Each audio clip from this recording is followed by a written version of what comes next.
brought to you by Puneet Balan Group and Maharashtra Tourism.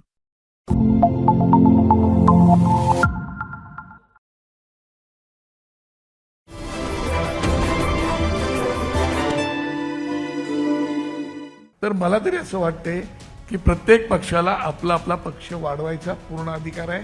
व्यक्ती स्वातंत्र्य, अभिव्यक्ती स्वातंत्र्य आहे.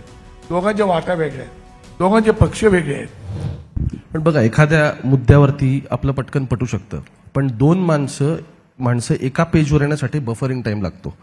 आत्ता तोच पिरियड आहे का? त्याचं कारण असं आहे की एकीकडे उद्धव ठाकरे भाषणामध्ये हे म्हणतायत की आम्ही एकत्र आलो एकत्र राहण्यासाठी, आणि दुसरीकडे राजसाहेबांचं आत्ताचे रिसेंट स्टेटमेंट्स, आता मला असं वाटतं की काही वेळापूर्वी त्यांनी ट्विट केलंय काही क्लॅरिफिकेशन द्यायला, पण ते असं म्हणतात की आत्ता लगेच पॉलिटिकली काही एकत्र नाही, किंवा असा कदाचित स्टँड असेल त्यांचा, आणि मग जेव्हा निवडणुका असतील तेव्हा आपण हे सगळे पुढ्या गोष्टी पाईपलाईनमध्ये नेऊ. तर मग दोन्ही भाऊ मराठीच्या मुद्द्यावर एकत्र आले, त्यासाठी कार्यक्रम केला, राजकीय दृष्टी एका पेजवर नाहीत. नाही, तुम्ही कसं आहे, तुम्ही गरज नसताना नाही ती सांगड घालताय. लक्षात घ्या, समविचारी विषयांसंबंध जर एखादा माणूस आपल्या सोबत जर असेल तर त्याच्यासोबत बोलायला काही हरकत नाही. राजकारणामध्ये संघर्ष असतो, संवाद असतो, मतभेद असतात, त्या सगळ्या गोष्टी असतातच.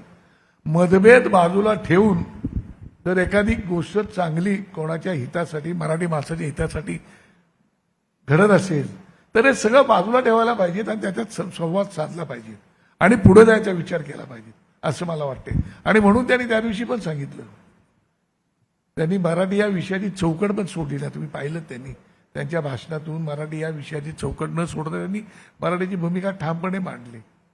पण आता तुम्ही म्हणाला की दोघांनी याबद्दल सांगड घालून पुढे जायचं असतं आता, असं म्हणणं आहे. आता येणाऱ्या काळात तर पुढे निवडणुका आहेत, निवडणुकांमध्ये दोघं मग सोबत जाणार नाही जाणार, मग याबद्दलचं अँबिग्युइटी क्लिअर कधी होणार या सगळ्यातली?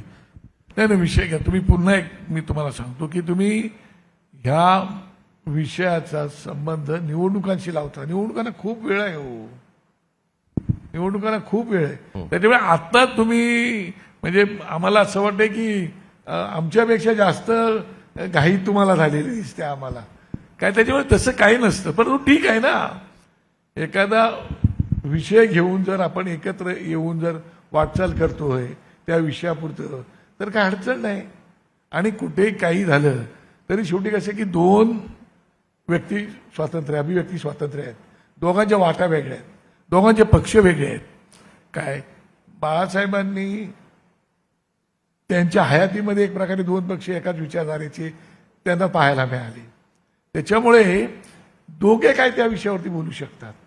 आजच्या तारखेला तुम्ही जर पाहिलं तर मला तरी असं वाटते की प्रत्येक पक्षाला आपला आपला पक्ष वाढवायचा पूर्ण अधिकार आहे, घेऊन जाण्याचा पूर्ण अधिकार आहे, आणि आम्ही पूर्णपणे आमच्या पक्षाच्या विचारांना पुढे घेऊन जाण्यासाठी ठामपणे काम करतात.